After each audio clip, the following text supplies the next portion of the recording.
dukani garanara Riphaa Koo gamtaan kai umi gara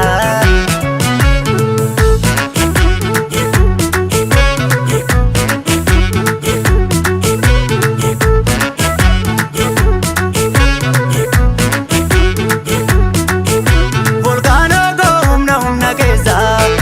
Chapsi wal bayi dumba dundandesa Yeron keti gada tiran sigai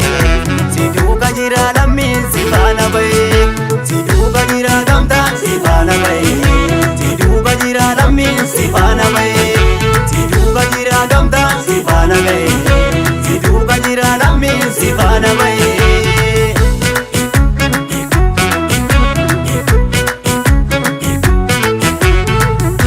Muka gujibne nyaachuni Jaalanne seeti sibila baachuni Addaadhinaatiin diddiirmamne Qabsoo hidhannootiif dirqamne Kaayyoo qabna kanaaf hidhannee lolla Rukutuu malee diinaaf laafnu gara Kaayyoo qabna kanaaf hidhannee lolla Rukutuu malee diinaaf laafnu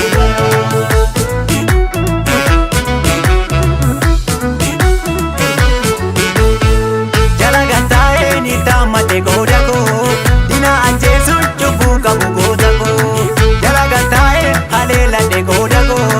dina manjazu chubu kabu goda ko dina anjesu chubu kabu goda ko dina manjazu chubu kabu goda ko dina halelu chubu kabu goda ko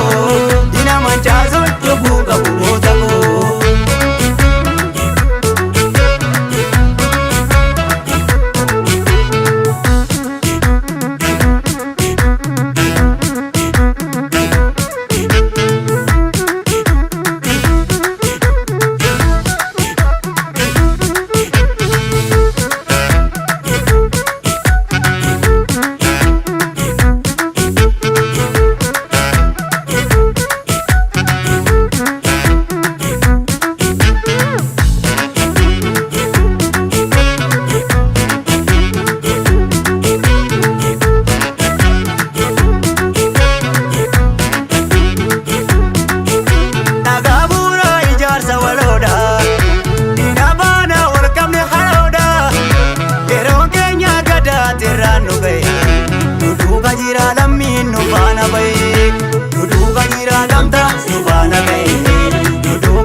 Gujibne nyaachuni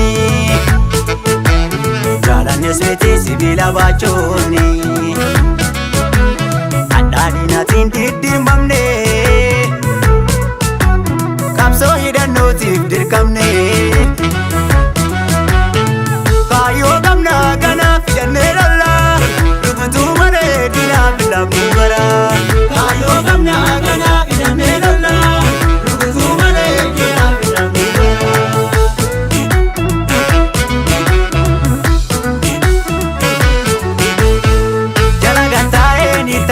goda ko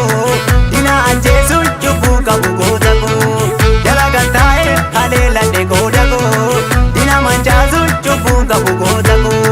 dina anjesu chubu kabu goda ko dina manjazu chubu kabu goda ko dina halelu chubu kabu goda ko dina manjazu chubu kabu goda ko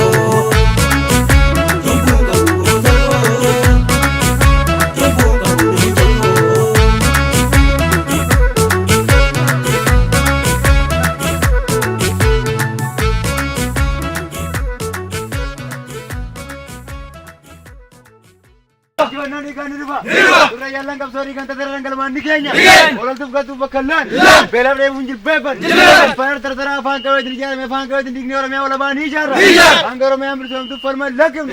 Kumaa ilmaan Oromoo ni baafna Kumaa barataa Oromoo ni baafna Kumaa jaalala wareegamtee ni baafna Kumaa daldalaa Oromoo ni baafna Kumaa uummata Oromoo ni baafna Fayar tartara afaan qabee jiljaarame afaan qabee dindigni Oromiyaa walabaa ni ijaarra Irreef gaachanni uummata Oromoo boona arregaaf Awwaan Halalis injifannoo kan uummata Oromooti.